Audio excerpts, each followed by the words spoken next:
নমস্কাৰ ওয়েলেছ অসম ইউটিউব চেনেলত আপোনালোকক আন্তৰিক শুভেচ্ছা জ্ঞাপন কৰিছোঁ মৰমৰ প্ৰিয় ভিউৱাৰ্ছসকল আজি আপোনালোক সকলোৰ কাৰণে এটা ইম্পৰ্টেণ্ট আৰু গুৰুত্বপূৰ্ণ ভিডিঅ' লৈ আহিছোঁ অসম চৰকাৰৰ ফালৰ পৰা মুকলি হোৱা এটা গুৰুত্বপূৰ্ণ আঁচনি আপোনালোক সকলোৱে জানে প্ৰজ্ঞাভাৰতী আঁচনি এই আঁচনি সম্পৰ্কে অসম চৰকাৰৰ ফালৰ পৰা বিশেষকৈ ছাত্ৰ ছাত্ৰীসকলৰ কাৰণে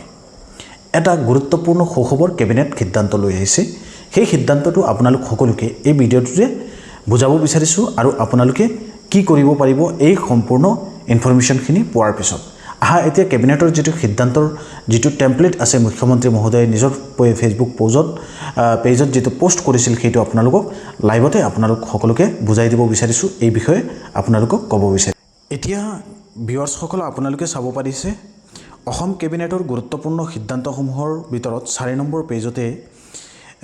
আছে ছাত্ৰ ছাত্ৰীসকলক উৎসাহ প্ৰদান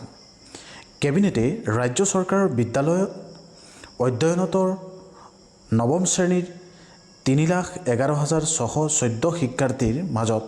বিতৰণৰ বাবে চাইকেল ক্ৰয়ৰ অনুমোদন জনাইছে মানে যিবিলাক ছাত্ৰ ছাত্ৰীসকলে বিদ্যালয়ত অধ্যয়ন কৰি আছে নৱম শ্ৰেণীত আৰু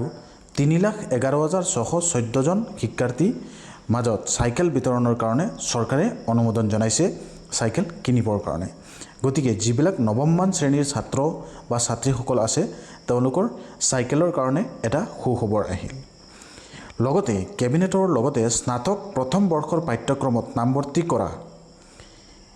1,75,817 শিক্ষাৰ্থীৰ নামভৰ্তিৰ মাচুল পৰিশোধ কৰাৰ বাবে প্ৰজ্ঞাভাৰতী আঁচনিৰ অধীনত 126.97 কৰোৰ টকাৰ বিত্তীয় আবণ্টন জনাইছে গতিকে যিবিলাক ছাত্ৰ ছাত্ৰীয়ে এইচএছ ফাৰ্ষ্ট ইয়াৰ প্ৰথম বৰ্ষৰ পাঠ্যক্ৰমৰ নামভৰ্তি অৱতীৰ্ণ হৈছিল তাৰ ভিতৰত 1,75,817 শিক্ষাৰ্থীৰ নামভৰ্তিৰ মাচুল পৰিশোধৰ বাবে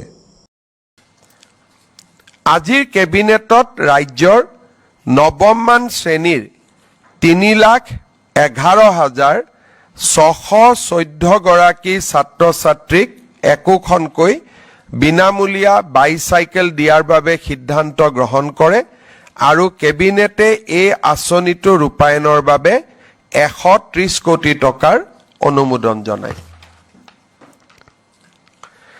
আজি কেবিনেটে আমাৰ মহাবিদ্যালয়সমূহত অলপতে হৈ যোৱা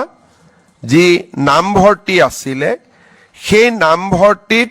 1,75,817 জন ছাত্ৰ ছাত্ৰীয়ে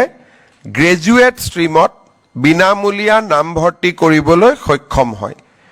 এওঁলোকে নামভৰ্তি বিনামূলীয়াকৈ কৰিলেও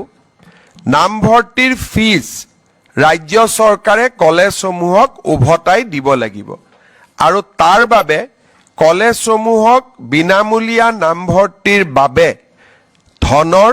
ৰিইম্বাৰ্সমেণ্টৰ বাবে কেবিনেটে আজি 126 কোটি টকা অনুমোদন কৰে অৰ্থাৎ